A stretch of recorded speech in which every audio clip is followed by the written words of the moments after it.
بے شک اللہ پاک نہ تمہارے جسموں کو دیکھتا ہے نہ تمہاری صورتوں کو، اس کی نظر تو تمہارے دلوں پر رہتی ہے اور وہ تمہاری نیتوں کو جانتا ہے۔ بحث مباحثہ کرنے والا بہت جھگڑالو اور اللہ پاک کے نزدیک ناپسندیدہ ہے۔ دو آنکھیں ایسی ہیں جنہیں جہنم کی آگ چھوئے گی بھی نہیں، ایک وہ آنکھ جو اللہ کے خوف سے رو پڑی، دوسری وہ آنکھ جس نے اللہ کے راستے میں پہرا دیتے ہوئے گزاری۔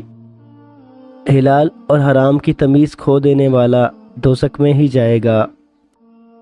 سلام میں پہل کرنے والے کو 90 اور جواب دینے والے کو 10 نیکیاں ملتی ہیں۔ مومن کے نیک اعمال کو غیبت اس طرح جلا ڈالتی ہے جس طرح خشک لکڑی کو آگ۔ مومن ایک سوراخ سے بار بار نہیں ڈسا جاتا۔ قسم کھانے سے زیادہ منافع مل سکتا ہے مگر برکت گھٹ جاتی ہے۔ تم میں سے سب سے اچھا وہ ہے جس نے قرآن پاک سیکھا اور سکھایا۔ اگر کوئی چیز تیرے دل میں کھٹکے تو سمجھ لے کہ وہ گناہ ہے۔